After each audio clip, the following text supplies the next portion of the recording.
الرحمن الرحيم وأتم الحج والعمرة لله صدق الله العظيم وصدق رسوله النبي الكريم ونحن على ذلك لمن الشاهدين والشاكرين والحمد لله رب العالمين إن الله وملائكته يصلون على النبي يا أيها الذين آمنوا صلوا عليه وسلموا تسليما اللهم صل على محمد وعلى آل محمد كما صليت على إبراهيم وعلى آل إبراهيم إنك حميد مجيد اللهم بارك على محمد وعلى آل محمد كما باركت على إبراهيم وعلى آل إبراهيم إنك حميد مجيد.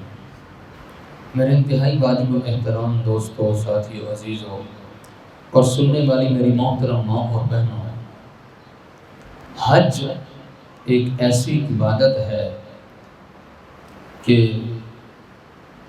اس پوری عبادت میں اللہ کی محبت اور عشق ہو تو پھر صحیح عبادت کا حق ادا ہوتا ہے۔ ویسے تو ساری عبادات ہی ایسی ہیں، اللہ کی محبت میں ڈوب کر ہونی چاہیے، لیکن خاص طور پہ حج ایسی عبادت ہے جو عاشقانہ عبادت ہے۔ اس عبادت کا تعلق عقل کے ساتھ نہیں ہے، اس عبادت کا تعلق عشق کے ساتھ ہے۔ یہ حج ایسی عبادت ہے کہ جو اپنے آپ کو اللہ کی محبت میں فنا کر کے یہ عبادت ادا کی جاتی ہے۔ حج ایک ایسی عبادت ہے کہ جس میں سب سے زیادہ اجتماعیت پائی جاتی ہے، پوری دنیا کے لوگ ایک جگہ پر جمع ہوتے ہیں، ہر رنگ کے، ہر ذات کے، ہر نسل کے، ہر زبان کے، کیا امیر، کیا غریب، کیا بادشاہ، کیا رعایا، کیا سفید، کیا کالا، ہر قسم کے لوگ وہاں پہ جمع ہوتے ہیں۔ یہ حج ایسی عبادت ہے جو ابراہیم کی یاد بھی اس کے اندر موجود ہے۔ یہ حج ایسی عبادت ہے جو تمام انبیاء نے یہ عبادت ادا کی ہے۔ یہ حج عاشقانہ عبادت ہے، یہ حج اللہ کی محبت میں ڈوب کر کی جانے والی عبادت ہے۔ جیسے ایک میاں بیوی کا تعلق ہوتا ہے، ایک تعلق ہوتا ہے قانونی کہ نکاح ہو گیا، قانوناً یہ میاں بیوی بن گئے، لیکن ایک تعلق ہوتا ہے جنونی تعلق، ایک دوسرے کے بغیر رہ نہ سکیں۔ بعض جگہ پر ایسا بھی ہوتا ہے کہ میاں بیوی ہیں، نکاح ہوا پڑا ہے، قانونی طور پر تو میاں بیوی ہیں لیکن آپس میں بنتی نہیں ہیں، اسی طرح کافی سال گزار لیے، کسی جگہ پہ فنکشن پر گئے بھی ہیں تو بیوی اپنے کام میں، خاوند اپنے کام میں۔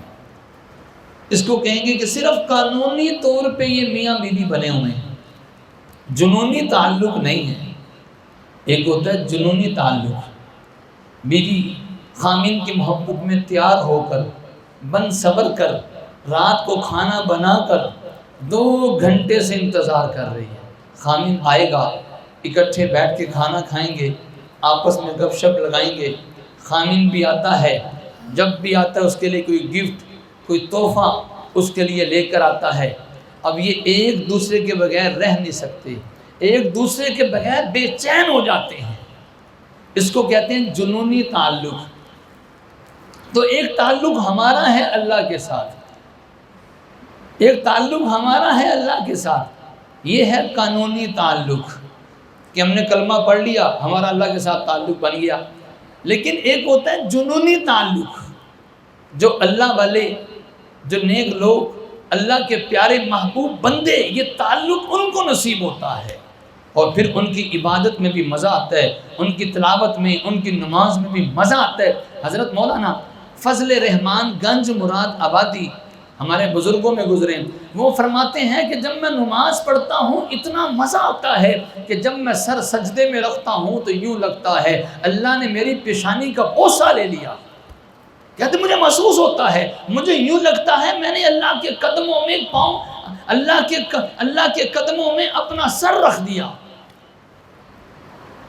حدیث پاک میں آتا نا کہ تم نماز ایسے پڑھو گویا تم اللہ کو دیکھ رہے ہو۔ یہ کیفیت ہر ایک کو نصیب نہیں ہوتی، ہاں جو اللہ کے پیارے محبوب ہوتے ہیں ان کو یہ کیفیت نصیب ہو جاتی ہے۔ اور ہوتی کیسے ہے؟ اللہ والوں کی صحبت میں بیٹھنے سے، اللہ والوں کے قدموں میں، اللہ والوں کے جوتوں میں، ان کے قدموں میں بیٹھنے سے یہ کیفیت نصیب ہو جاتی ہے۔ اللہ ملتا ہے اللہ والوں سے، ہر چیز اس کی دکان سے ملتی ہے۔ آپ کی دکان پہ جائیں گے کپڑا ملے گا، جوتے والے کی دکان پہ جائیں گے جوتا ملے گا، پرچون کی دکان پہ جائیں گے پرچون کا سامان ملے گا۔ اللہ ملتے ہیں اللہ والوں کے پاس سے۔ اللہ والوں کی عجیب کیفیت ہوا کرتی ہے، جب قرآن کی تلاوت شروع کرتے ہیں تو ان کو یوں لگتا ہے کہ اللہ ہم سے باتیں کر رہے ہیں، اور جب وہ نماز شروع کرتے ہیں تو یوں لگتا ہے وہ اللہ سے باتیں کر رہے ہیں۔ تو اللہ کے ساتھ اگر جنونی تعلق ہو تو پھر عبادت کا مزہ بھی اپنا ہی ہے۔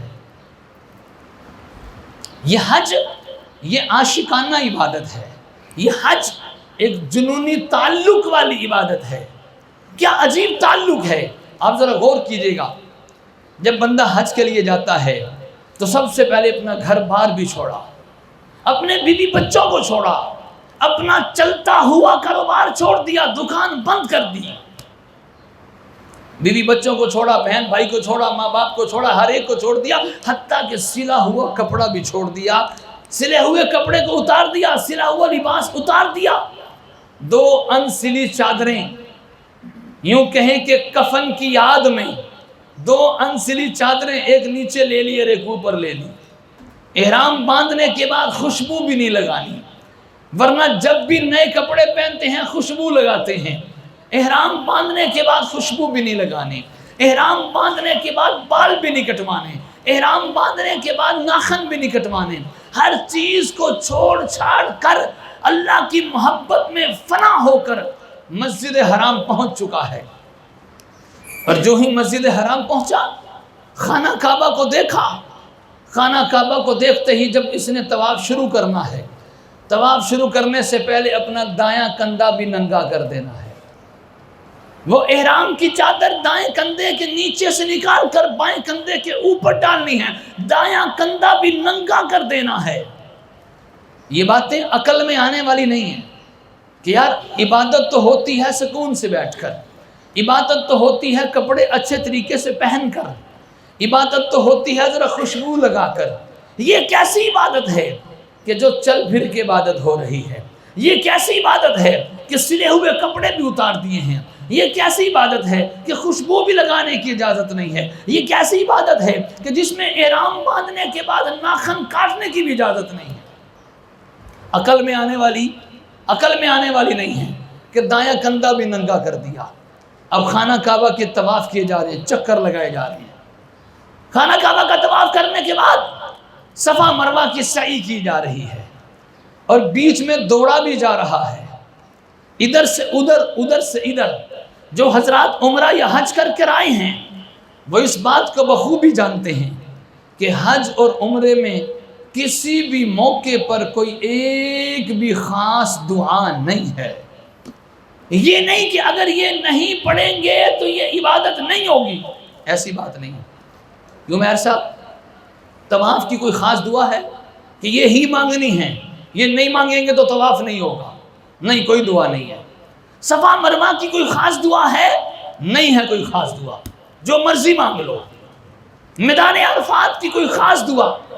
کوئی خاص دعا نہیں، کوئی پابندی نہیں کہ یہی مانگنی ہے، یہ نہیں مانگیں گے تو میدان عرفات کا وقوف عرفہ نہیں ہوگا۔ کوئی خاص دعا نہیں، دعا بھی کوئی خاص نہیں۔ تو عقل کہتی ہے یہ عجیب عبادت ہے، دعا بھی کوئی خاص نہیں، احرام باندھا ہوا ہے، دایاں کندھا بھی ننگا ہے، کبھی خانہ کعبہ کے چکر لگائے جا رہے ہیں، کبھی صفا مروہ کے درمیان سعی کی جا رہی ہے، کبھی بیچ میں دوڑا بھی جا رہا ہے۔ تو یہ حج ایسی عبادت ہے جو عقل میں آنے والی نہیں ہے۔ یہ تو عبادت اللہ کے عشق اور اللہ کی محبت میں ڈوب کر کی جانے والی ہے۔